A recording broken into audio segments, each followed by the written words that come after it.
Lagene befinner seg i Glomma, og etter en halv dags fiske har frykten for en krevende jakt på bitevillig abbor vist seg å stemme. I tillegg til å være rennende vann, som i utgangspunktet er vanskelig, har vinden satt preg på hvor og hvordan lagene kan fiske. Flere av lagene kjører nå mye båt i søken etter abbor, da plassene fra testfiske ikke leverer som forventet.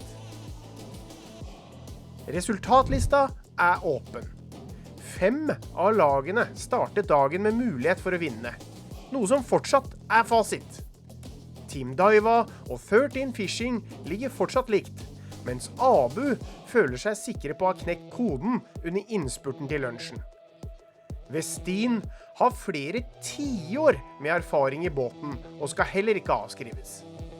Savage Gear vet bedre enn alle at alt kan snu på 1 stim og 10 minutter intenst fiske. Så kampen er ikke over, og det gjelder å holde nervene i sjakk og kjempe til absolutt siste kast. Vi är klar för en ny runde, Tobbe. Och ska det Clintons skilles från veten? Ja, nu är det sista rycket här. Och vi har ändå varit runt lite i sjön, vi har känt på fisket. Vi tror att fisket är supersvårt.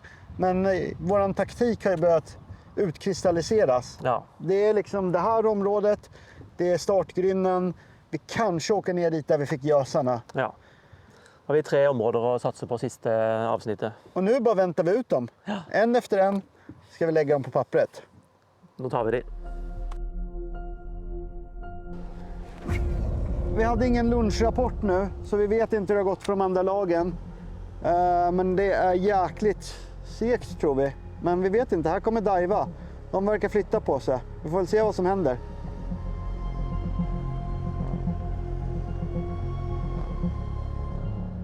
Det kändes som att Daiwa-teamet var ganska stressade. De körde jättefort in här i kanalen, det är ganska grunt. De körde också ganska fort förbi oss. Det var inte 2 killar som satt avslappnade och lutade sig tillbaks med stora smile i ansiktet. De där killarna, de har hjärtat i halsgropen nu, de jagar fisk. Jag tror inte de är på fisken. Men de har säkert några rockare de ska kolla på. Det ska bli kul att se sen när avsnittet går. Hur går det för Daiwa? Jag sa i början på dagen att jag tror de kommer få det tufft. De såg inte så självsäkra ut. Men vem vet, fiske är fiske. Allt kan hända. Så vill jag tro att de skiftar position efter lunch. Det betyder inte att de har varit på riktig position. Så nu prövar de nog sista rundorna på ny plats. Första fisken efter lunch var inte så stor. Tog den på den här. En liten flatshad. Men det är gött att vara igång. Jag tror att vi kommer ta de här alltså. Det känns bra. Där har jag en till. Oj. Det är också en liten fisk. Nu står så. Ja, liten. Jag missade men då jag hade en liten fisk. Det står väl en massa småfisk där antar jag. Ja, det ser i alla fall ut som 13 Fishing is, eller går runt och letar. Jag tror 13 Fishing, de är riktigt stabila killar alltså. Jag tror de har fått fisk, men jag tror inte de är nöjda. Jag tror inte att de har haft det lätt liksom. Jag tror inte det. Det har inte varit en lätt dag idag.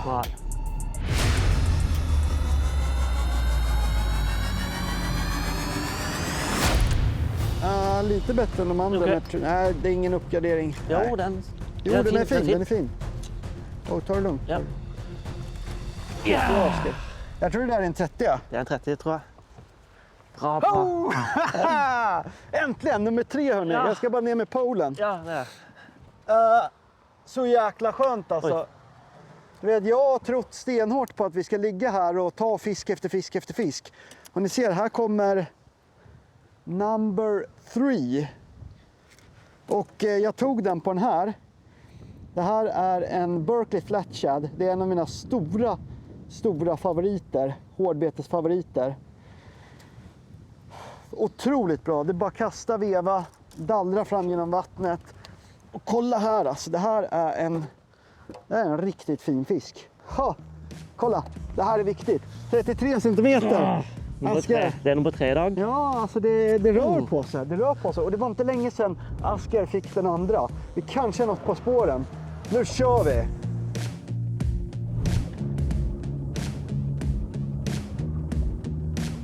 Ja, fisk. Bättre? Och det är masse fisk här. Ja, vi fiskar. Hoven. Hela stimen efter. Där är också godkänd. Ta det försiktigt bara, Asker. Bra. Där kan vara på gränsen. Ja. Jag fiskar. Ja. Jag pittade på en flatshad jag också. Och då var det en hel stim som kom upp. Det jag säger, du vet, när det blir strömdrag här. Det är då... I got a big one. Oh, this is a big one. Ja. I can take it. Jag har den här. Ta den här vänster sida om mig. Ja. Ja, den kanske inte är så stor. Nej, den är inte så stor. En på 30. Då börjar vi att fylla skärmen här. Det är väl nummer 4, det kan det? Bra, Asker. Ja. Nu händer det. Bra, och det var god action där, så nu må vi bara få ut snøren igen. Mens det är lite action. 2 raske abborer på 33 på Tobbe och 30 på mig. Rätt över lunch här. Så nu ser det ut som vi har funnet både agnen och att det är kanske lite mer action här generellt då. Det är ju sån på och avfiske. Tobbe igen, av det. En liten fisk. Ja, det här är flatshad. Det är bra drag i fisket nu. Alltså nu händer det grejer. Det liksom nappar. Ja, det är liksom det här vi har väntat på. Nu ska vi försöka fiska, Asker, för nu det står mycket fisk här. Alltså, Ja, jag ser det. Det kommer helt stim efter. Ja. Det står ett par 30 till här, det kan jag lova det. Asker, Ja. om vi ligger kvar här lite till och känner, men får vi en 50 fisk, hur liten den är, då går vi på en jätte sen. Bara en över 30 och vi får fyllt papiret så må vi börja gå efter storfisk. Ja, jag håller med alltså. Kanske tillbaka till där vi fick, eller där vi startade fiske idag. Ja, jag tror det nästan. Alltså, Ja. det är ingen dum idé alltså, det kan jag Nej. lova det. Ja, det är så coolt alltså. Den är rå den flatshadden alltså. Det är de bästa betena tycker jag. Ja. Och det är sånn den går passe dypt da. I got a big one, big one. Net. This side, here. It's good hooked. Oh, yes. That's number five. Yes. Den var deilig. 31 härliga abborcentimeter. Äntligen, det är fullt papper. Det är riktigt bra. Och det var tack vare att vi kom tillbaka hit, började fiska och var så effektiva här med de här hårdbetarna. Vi släpper den här, så ska vi se om vi kan uppgradera oss. Välkommen tillbaka. Nu har vi fått i oss lite mat. Vi har blivit av med allt vårt hat. Och nu är vi laddade på revansch. För det här är vår sista chans. Let's go! Det er litt tid for litt nedd. Når det er sakte fiske, så er det triksen. Det er et hull vi har truffet på nå, midt i en vik, med masse bakvann i. Det er ikke noe mer som kan slå feil da.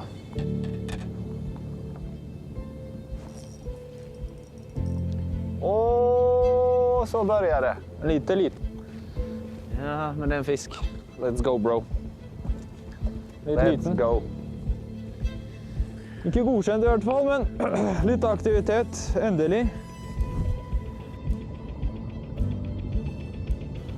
Ja, hvis her er gjedde.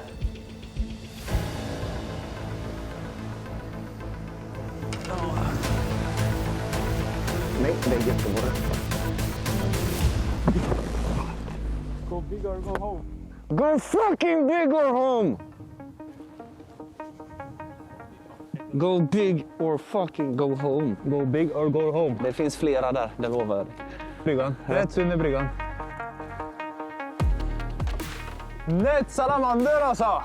Fy fader. 45.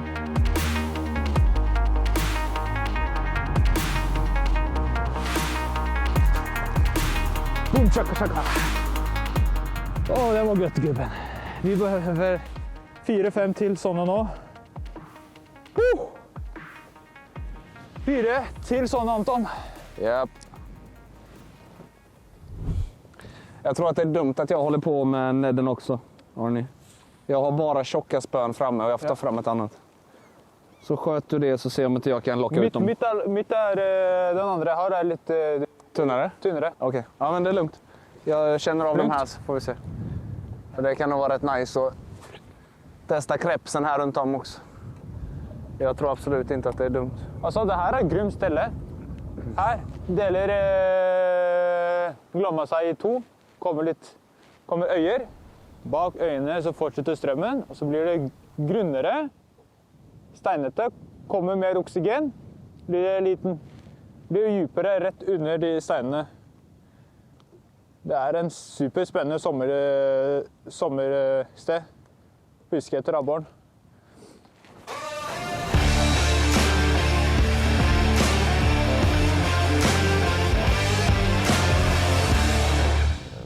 Vi møtte Daiwa på vei ned.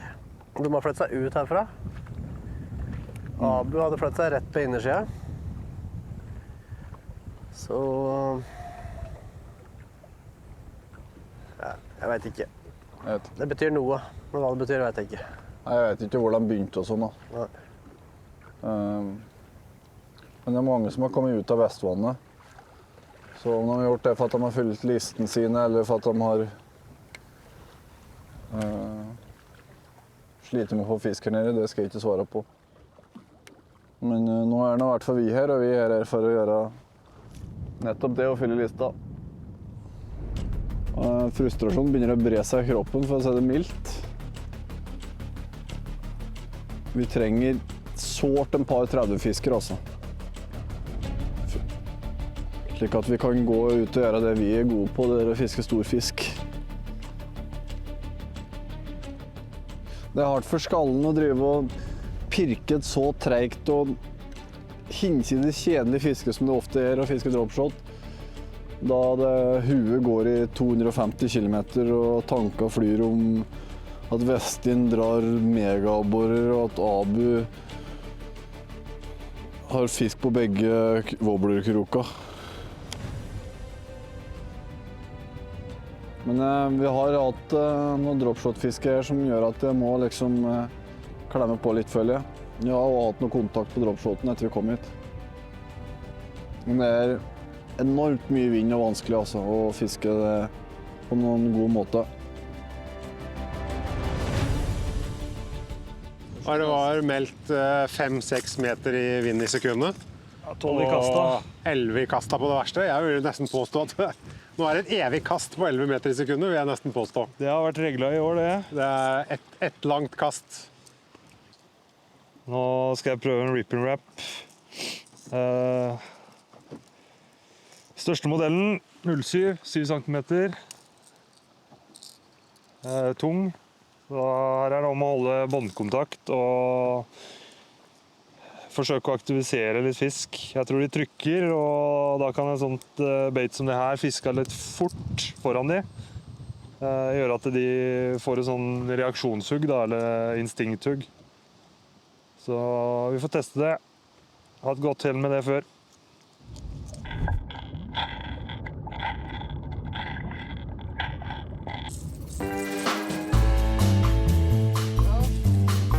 Første fisk, episode 6 der.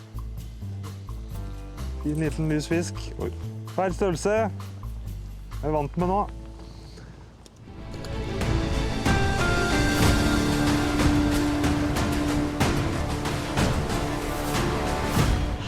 Nei, det har jo ikke vært så mye action etter lunsj, Tore. Nei, planen har ikke gått i lås denne gangen. Eller det er kanskje det han har gjort, så har låst seg helt. Låst seg helt. Nå er det helt... Altså, nå har fisken lokket av kjeften helt. Nei, helt. Så vi kommer til å fortsette å gnu litt i området her, og så har vi et sted litt lenger opp som vi kaller for Polakken, som vi skal gnu litt på. Litt hardt, litt trått fiske nå. Det er litt vanskelig vær, da.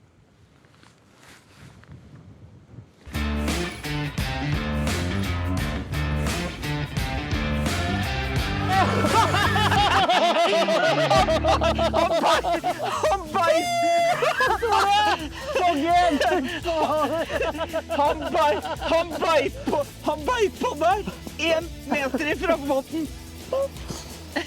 37. 37? Godkjent på 37. 37, ja. Ja. Tore bare løfta av bord i båten og landa i fanget på kameramannen. Yes, fisk nummer 3 på papiret. Så, Yes. da slipper jeg. Skal jeg slippe den? Ja, bare Slipp den for deg. Fy faen.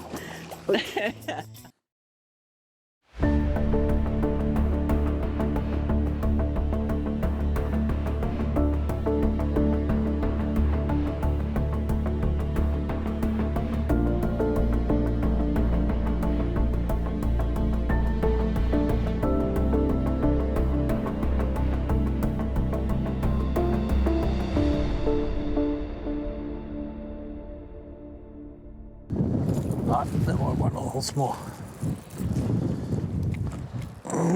Det kom 3 følgere også.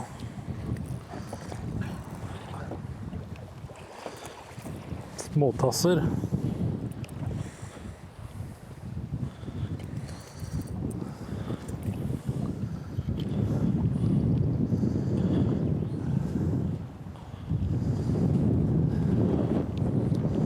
Oi, oi. Der er det fisk. Petter? Nei. Det skjer noe nå da. Ja. Plutselig. Vad har hänt? Helt plötsligt så hugger småabborrarna.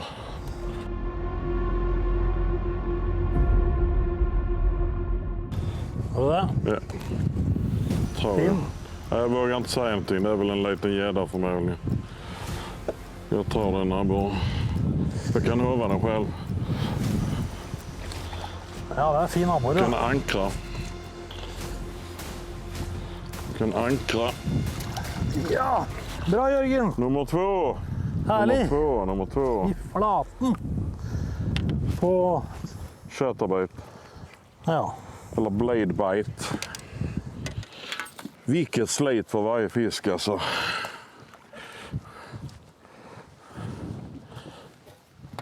Vilket slit.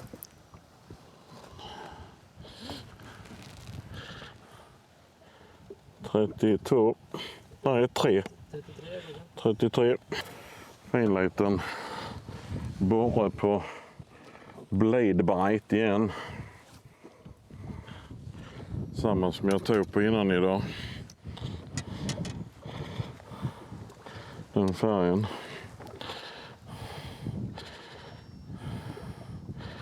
Inte stor men mycket välkommen.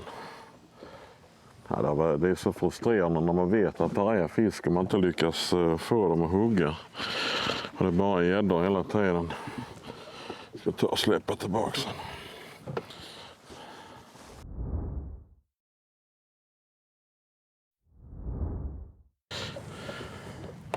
Säkert de fiskarna som har varit här innan som har dragit sig ner. Ja. Pröva att gå ännu längre in mot kanten så vi når in. Ja.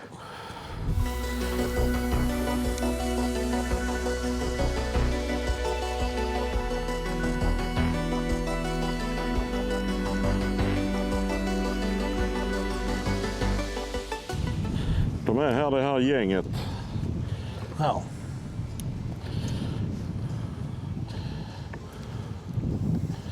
Bladebite igen. Ja. Oj. Ja! Snyggt.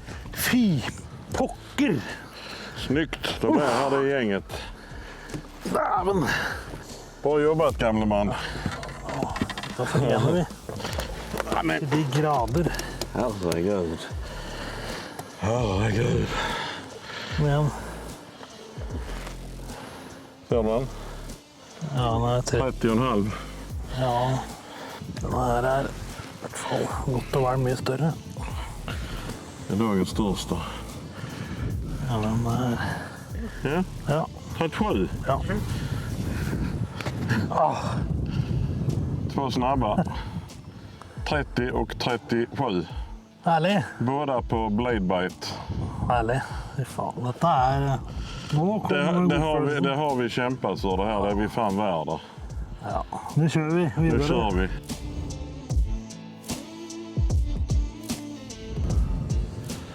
Jag hade ett helt gäng efter. Frågan om vi kan få dem att tända till igen. Ja, det ska vi nog pröva. Fan. Oh. Ja. Så jävla snabbt det kan gå alltså. Så jävla snabbt det kan gå. När jag fick den första tänkte jag den kan inte vara själv, det måste vara fler.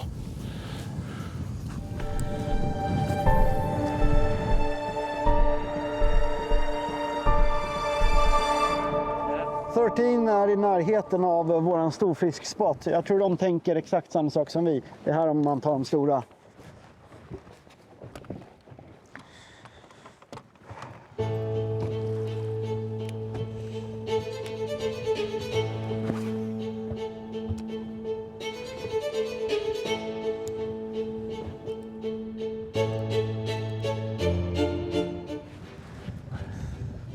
Men är det kanske för liten, ja.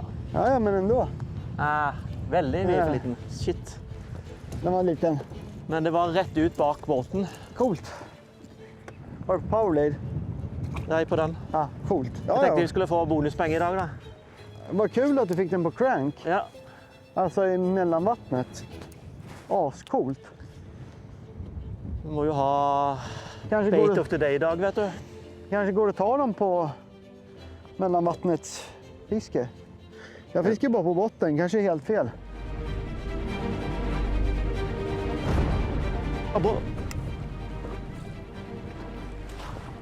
Ja! Bra, Asker. Detta av. Bra, på crankbait.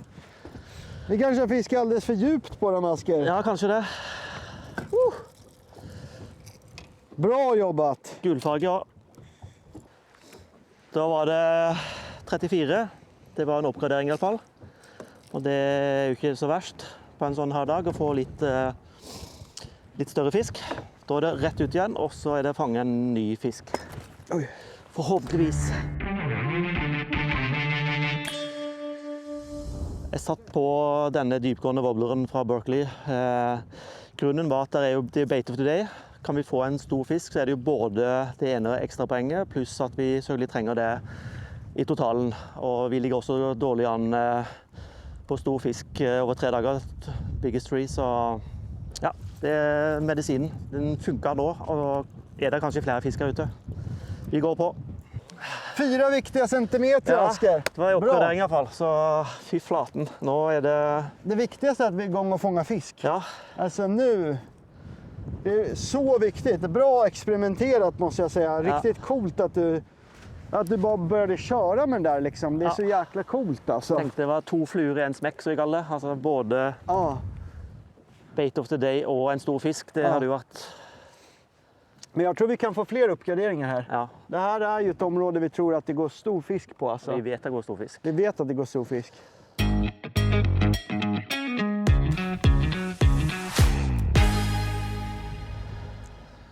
Fan, hva er det du driver med, Tobbe? Banan i båten? Det är inte lov. Är det inte? Nej. Jag har ätit banan, jag har fått varenda stor fisk i hela mitt liv. Och alla tävlingar jag har vunnit. Ja, man kan inte vara vidskeplig. Banan, det är mycket energi, det är gott.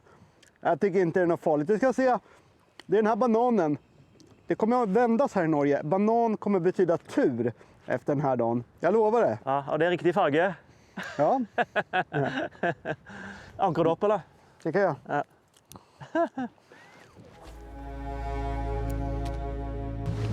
Ja, da er vi ute og kjører båt igjen. Google-spotten vår, den ga ikke noe avkastning. Der var det dårlige greier, og det blåser noe grusomt.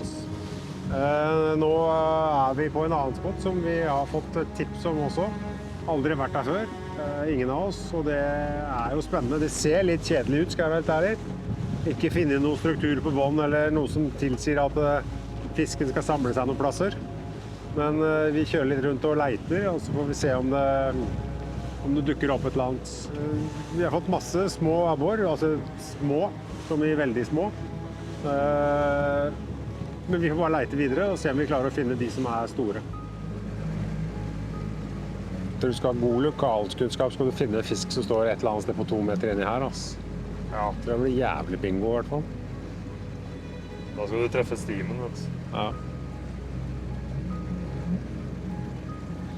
Akkurat nå føles det ut som flaks. Vi trenger flaks. Jeg har fisket i... Hva blir det? Si et par og 30 timer da, til sammen på 2 døgn og fått 1 tellende fisk. Så akkurat nå føles det ut som det som må til. God gammeldags flaks. Skal vi testa här då? In i bakvattnet, ja. 100% att vi ska. 100%, för att strömmen går ju neråt. Ja. Ja. Och här så är kommer det ju... strömmen mötes igen. Oj, här är jättefint ju. Oj, oj. 3-3, det här är kanon. Det kan vara jättenice här bakom.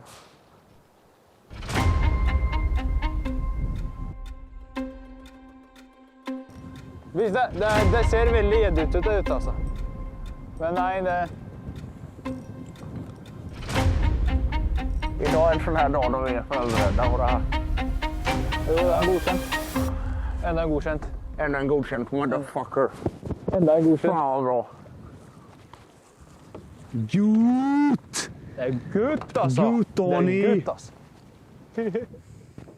Det er ikke hver dag jeg feirer for så liten abbor, men akkurat nå hadde vi trengt det, altså.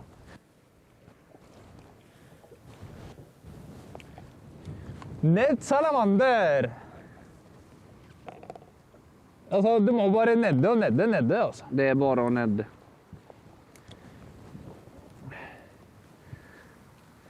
Hohohoi. Dead salamander, baby. Oh yes, oh yes! 31. Det er så godt nå. Ja, nu är det hett. Nå er det hett, altså.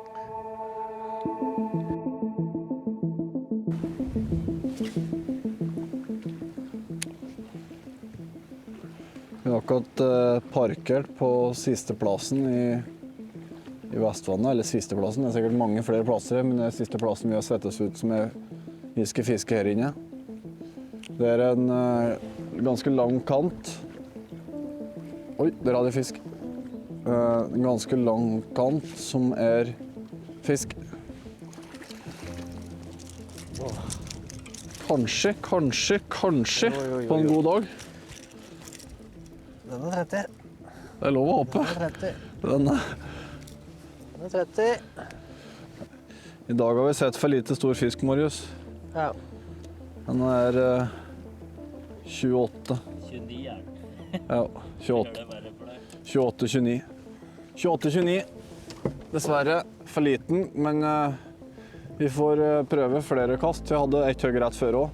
Vi fisker en lang kant, som sagt, nede i Vestvannet, som er full av stokk, og så fisker jeg shadow wrap over, mens Marius er inne i stokken og fisker kreps.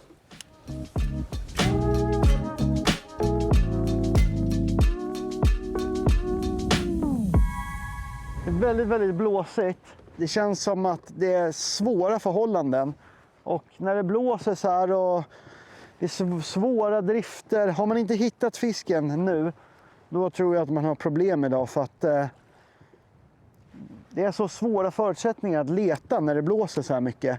Men vi har som sagt, vi har våra punkter som vi tror på. Så vi kommer fortsätta att gå på dem, gå på dem, gå på dem. Det är så vi tror att vi kan komma längst idag. Där, fisk. Borre. Ja. Det här är bättre, det här är bättre. Jag tror det är abborre. Eller det kan vara en gös också. Det kan vara en gös. Det var en abbor. Kom igen då. Ja. Yes! Den var god! Det här är en fin abborre. Äntligen! Du Asker, vi kanske ska ligga kvar här inne. Har du ankret nu? Jag har ankret nu. Ja. Kolla på den här fisken. Kolla på den här fisken. Det här är en riktigt fin abborre. Herregud. Vi mäter den snabbt. Så ska vi se hur många poäng det här ger oss. Okej. Jag ska se vilken fena som är längst. Det är typ den där och den är typ 36. Kolla! 36 härliga centimeter. Fin jiggborre. Ja, fantastiskt. Äntligen! Vi är på gång, vi är på G.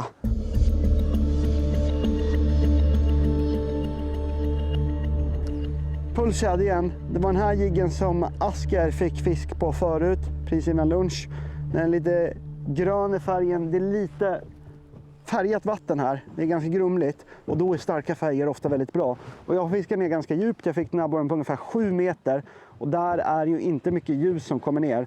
Så stark färg, då syns det bra och det var precis vad den där abborren ville ha.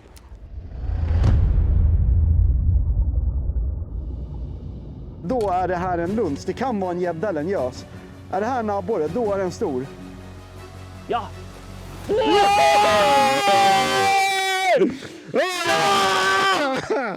Herregud, kolla! Hörrni! Är du med? Här snackar vi abborre! Det var inte det vi har drömt om. Det här snackar vi abborre! Kolla! Det här! Se på den. Vilken fisk, Asker! Nydelig, Tobbe. Nå viser at du är proff och kanske en av de bästa i världen till fiske abbor. Det var tur att vi åkte in här och låg kvar. Vilken jäkla fisk. Den här är 40. Den här är lätt 40. Ja, ankra där. Den här är lätt 40 alltså. Shit! Det var ett så skönt hugg. Det bara small i hela spöt. Kolla!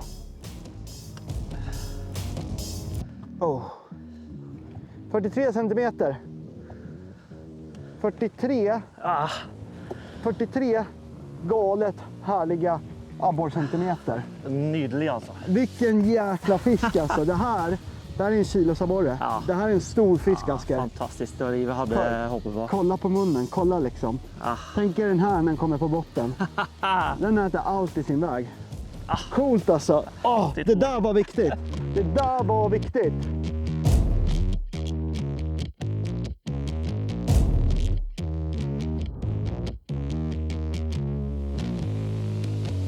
Fisk här, ja, fisk. Är det bra fisk, Asker? Ja, bra fisk. Bra jobbat. Jag stod precis och skrev i pappret här. Vad är det som händer egentligen? Ja! Bra, Asker! Du har flera lappar än det. Oj, nu trycker jag på nu. Tryck på den. Ja, det är lugnt, det är lugnt. Ja. Lugnt. Ta. Oj. Vad är det som händer? Asker, vad är det som händer? Bra jobbat! Fy fan. Alltså, Är det bra? vad är det som händer? Se han har slukt då. Oj. Jag tog på igen då. Alltså det är galet där. Vi har hittat fisken, Asker. Och det är rätt där. Pröva kast. Jag förstår. Sjukt bra, Asker. En pen fisk, fejt och fin. Pulsad igen. Ja. Man måste ner på botten, verkar som. Ja, men det nappar flera gånger där. Ja. 38 centimeter. Ny uppgradering. Nydelig fisk. Det är flera av de. Bra jobbat, Asker. Vilken fisk. Så jäkla bra jobbat.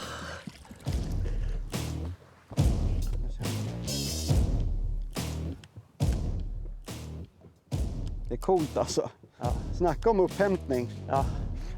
I got one. This is an okay. Det här är en okej fisk också. Yes. Ja! Datt av. Kör på det, Asker. Nu är vi på fisken. Nu är det rally, nu är det rock'n'roll. Nu är det pulsjad som gäller. Herregud. Nu är vi på fisken. 39 fina centimeter.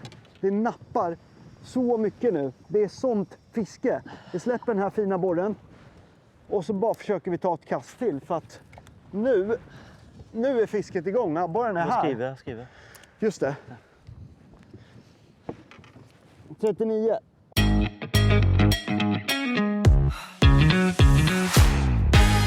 Fisket, det är helt galet nu. Alltså det har gått från 0 till 100 och det är det här vi har väntat på.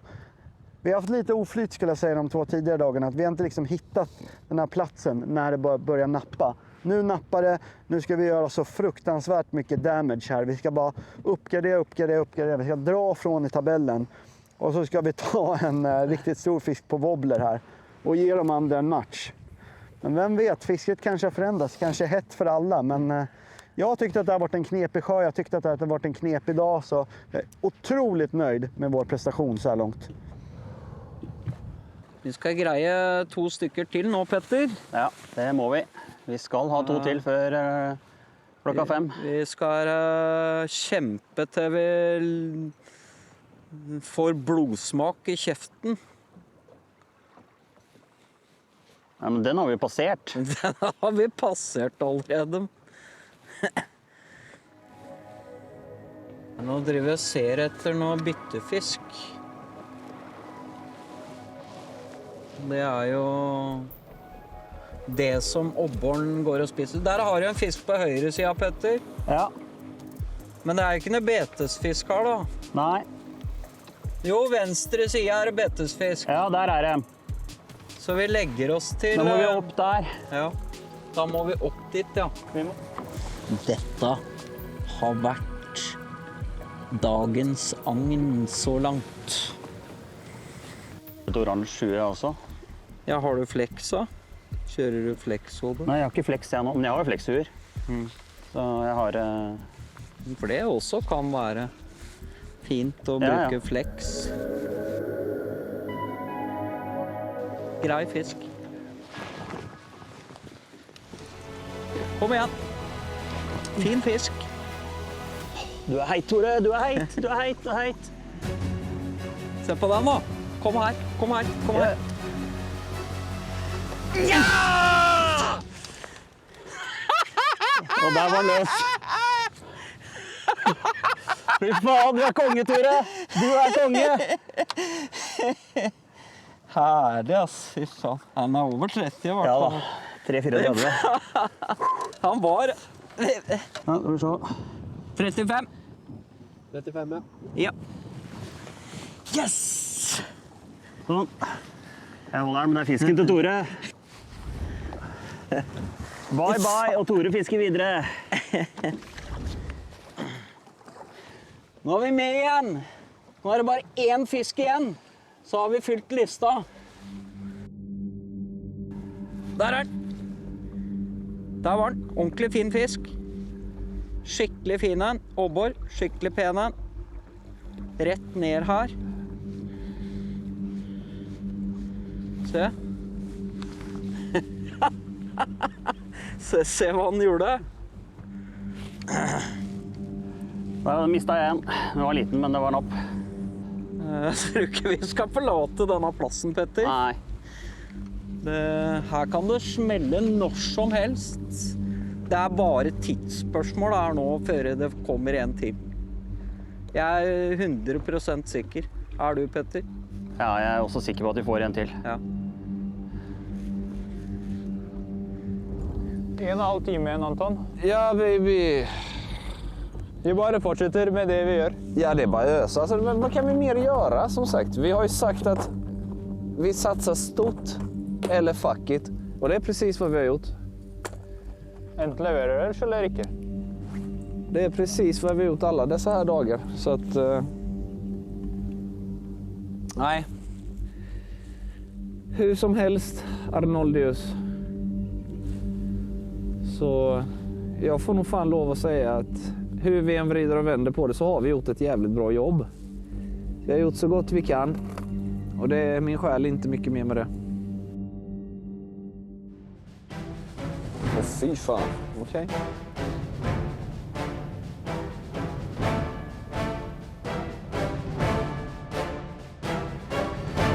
Nej, det är inte sant. Det är fan inte sant.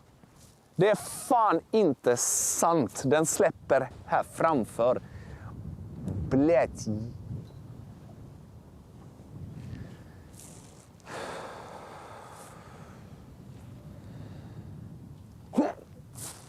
Motherfucker! Keep your shit together.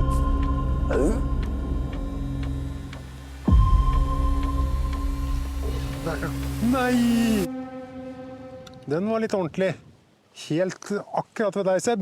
Ved rumpa di, der du sitter på kanten. Faen! Hvis det finnes noen slags helst fiskegud, og ja, altså hva vil du ha, liksom? Hva skal jeg offres, tenker jeg? Jeg sa det, Rolf. Er det ikke litt vanlig å offre noe sjokolade? Jo, offre sjokolade. Det har jeg ikke tenkt på. Jeg tror ikke jeg sparer meg heller, jeg, altså. Nei. Monsen gjør det. Han offrer sjokolade.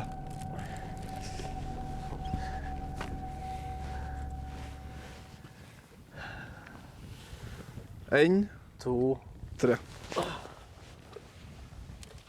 Hva gjør du, som du sier? Kjære noen, liksom. Kjære noen, ja. Gi meg noe på bånd. Altså, det er minst 1,40 per sjokoladebit, altså. Satan, da må vi begynne å håve, altså. Da må vi begynne fra hoven.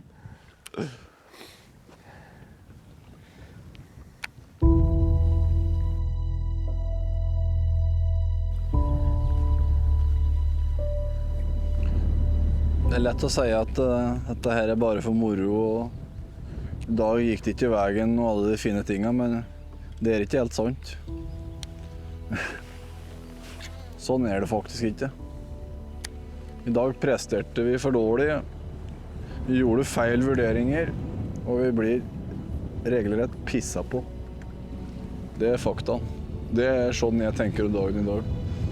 Så kan du gjerne si at det kommer en ny mulighet og så videre, men det spiller ingen rolle, for muligheten vi hadde var nå.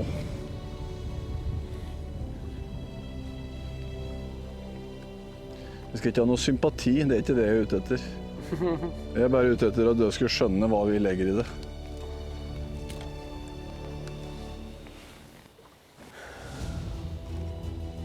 Nei, det er tunge minutt nå.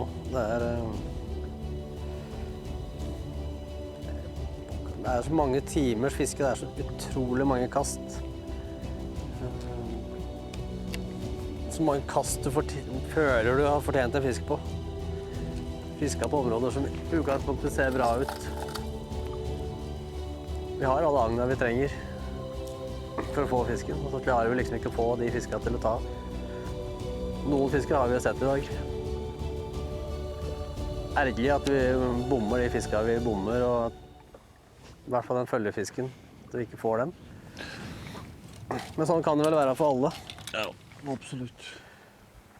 Det er vår egen skyld. Vi får gratulere. Noen som har løst de forholdene her, klart å få til fisk i dag. De har gjort noe veldig riktig og veldig bra.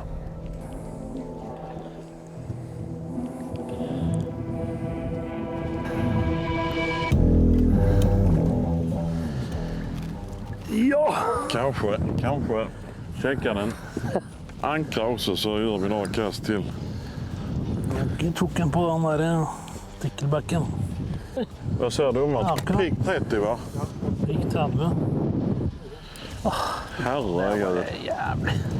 Herregud. Ja, den var en viktig fisk. Fy fader. Er det mulig? Vad sa du? Ja. Det är det. Snyggt, Peter. Snyggt. Gräv in den jävlen så hinner du ta en till. Og nå begynner jo ettermiddagsfiske, da. Det kan være veldig bra. Det var jo flere lag som fikk 3 og 4 fisker på slutten i går. Så det kan skje i dag også. Men vi skal bare ha 1 til. Men vi vil gjerne ta flere, men vi trenger bare 1 til da. Ser du? Oi, der har vi den! Ja, kom igjen! Denne tror jeg holder. Det lukter dessverre litt gjedde. Ellers er den stor. Jeg vet ikke. Ser du?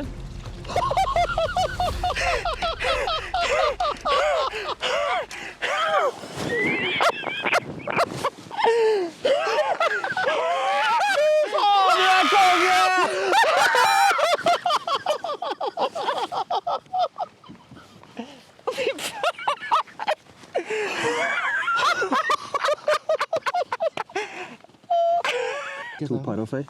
Nå har jeg halveren her bak. 42. 42. 42.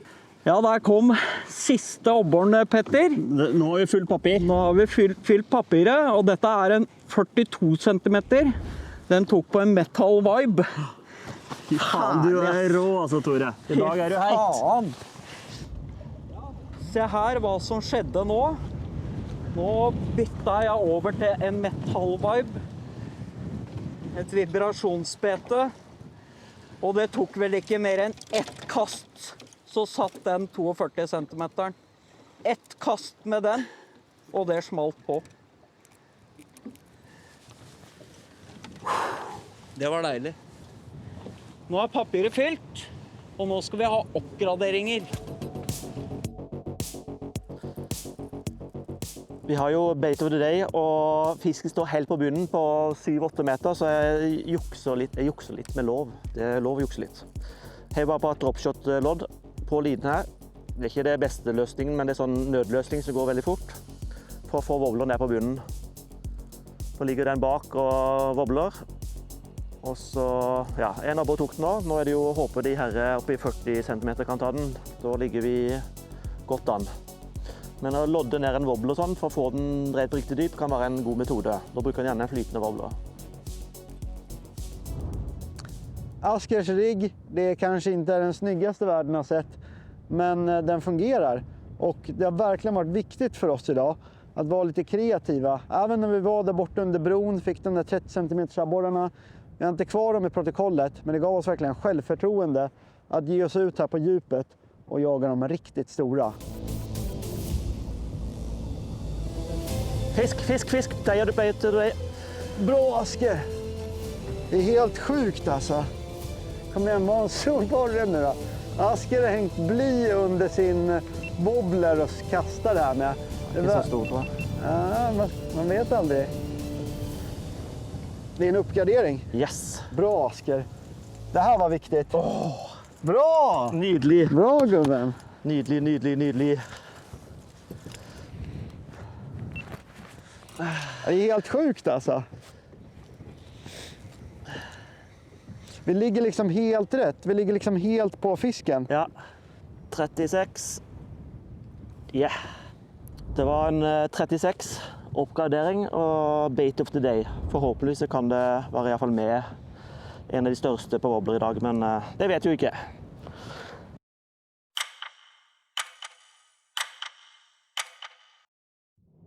8 timer nervepirrende fiske, og finaledagen er nå over.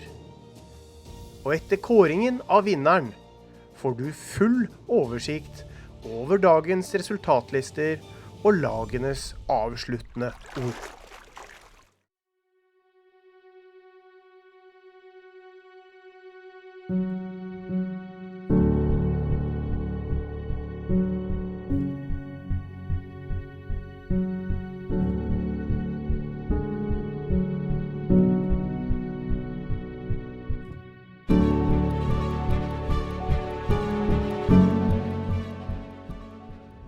Perch Battle er over. Deltakerne har nå i 3 dager kjempet beinhardt. De har dekket milevis med vann. De har kastet tusenvis av kast. 5 lag har gått inn i finaledagen med muligheten av å stikke av gårde med seieren. Bak meg nå så står det altså en bråte deltakere som er både spente, skuffa og har forventninger. Det er på tide å kåre en vinner. Og vinneren av Perch Battle 2022 er... Endelig så skal vi få starte med det vi er best på, og det er å dra massive äbbarer. Det är fina abborrar och du vet, fortsätter vi, Asker. Kanske vi tar det? Ja. Yes! 2 snabba. 30 och 37. Härlig. Go big or fucking go home. Team Daiwa!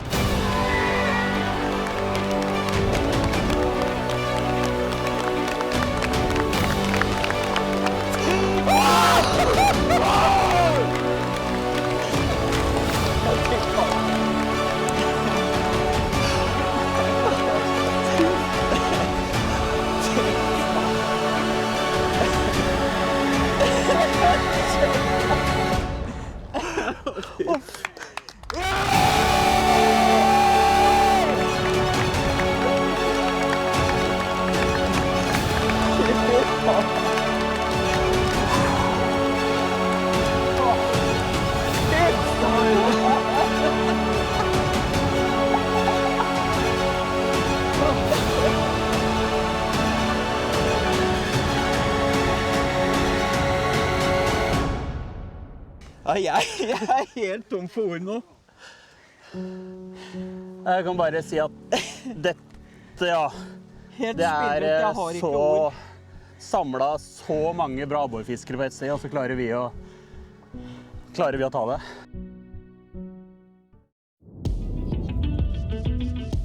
Daiwa sikret seg andreplassen under finalen, og hentet altså 5 helt kritiske poeng i Glomma.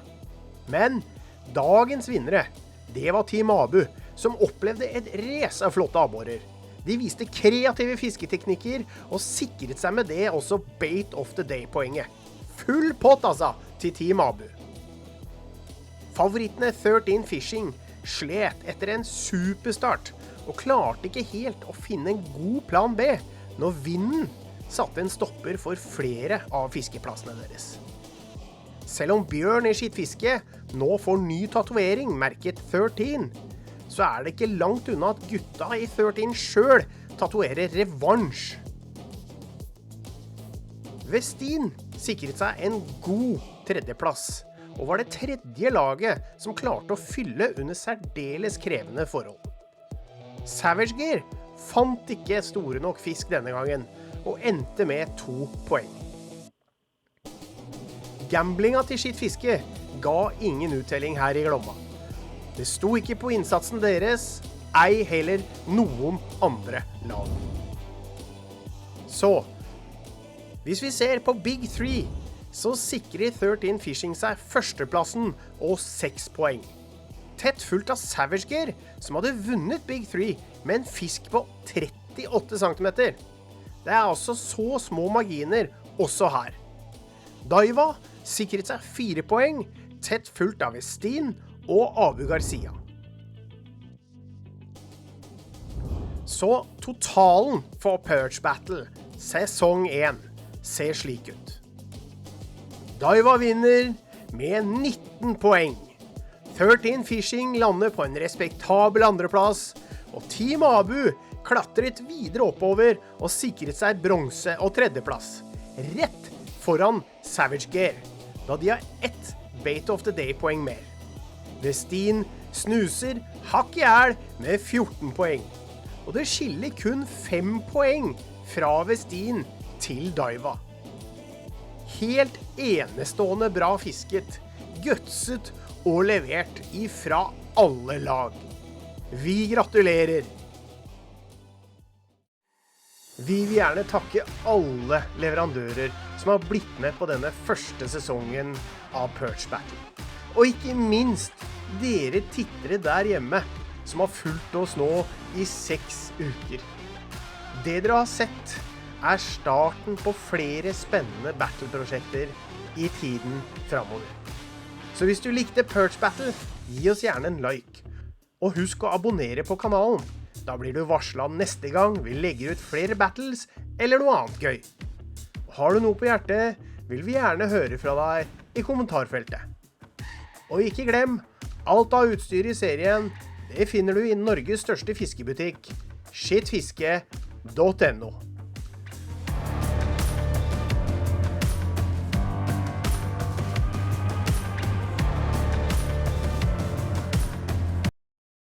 Og jeg kjenner allerede nå, og jeg har begynt å glede meg til neste år, fordi de andre fiskerne er så utrolig gode. Vi må... Og de kommer nok hardt tilbake til neste år for å ta revansj. Vi skal jobbe hardt for å beholde dette her. Ja, det skal vi. Vi skal jobbe så grisehardt neste gang också, och ända mer. Ja.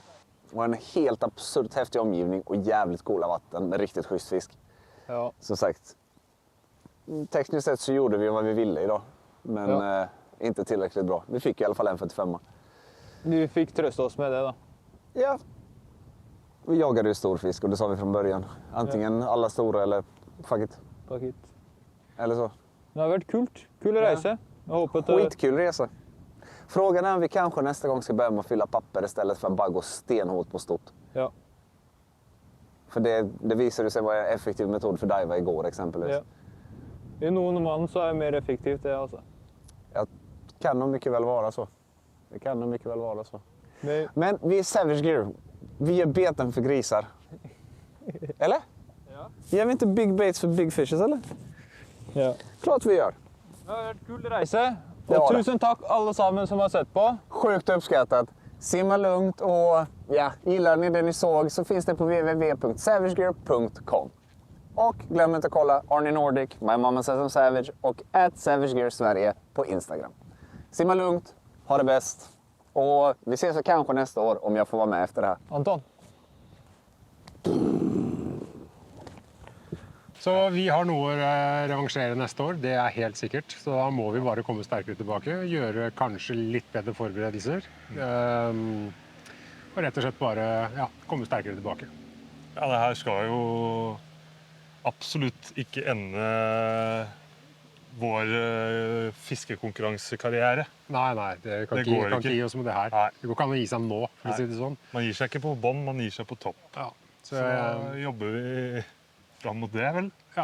Dette er jo sesong 1 av Perch Battle for sitt fiskestel, og vi har jo planer om å fortsette med både 2, 3, 4 og 5 sesonger. Det er noe vi skal jobbe inn, så la oss håpe vi også stiller neste år, og er da helt der oppe blant favorittene. Bare passende at vi ender på siste plass nå, egentlig. Da kan vi slå unna fra... Yes. Good. Jævlig bra jobba. Like måte. Er vi klar? Nå er det hjem, og ja, jeg skal nok ikke fiske noen abbor på en par dager i hvert fall. Nei, sliten i kropp og huet nå. Ja. Tusen takk for en heftig produksjon. Det har vært en berg- og dalbane, og nå er det... Vi er på bånd, og vi får se om vi får orden på disse tracksa, så vi kommer oss og går da videre til neste stasjon, men ja. Vi tar opp båten, reiser hjem og sier tusen hjertelig takk for en kjempeinnsats for alle laga. Ja. Og kameracrew, Slitt Fiske, alle noen. Det har vært en ære å være med. Veldig moro. Ja. Nei, nå er det over, så da... Over and out. Ja.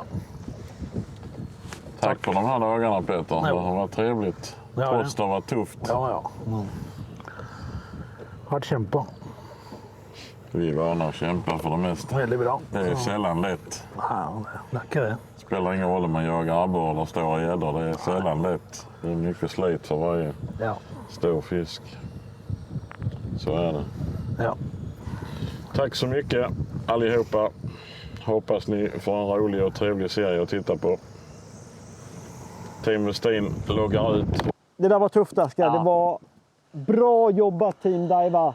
Grattis! Och till alla egentligen team. Det har varit tuffa dagar. Fantastisk. Det var den første runden vi tabbet oss litt ut, og en andre en førsteplass de 2 siste dagene det er jo veldig bra. Men vi tog dem idag. Ja, vi gjorde det. Och vi har haft kul. Så vi kan inte vara mer än nöjda. Blir vi utmanade igen, självklart ställer vi upp och ska göra vårt bästa för att ta pokalen den gången. Ja, ska vi upp 3-4 hack. Det här var bara träningsrundan. Tack till alla som har tittat och hejat på Team Abo.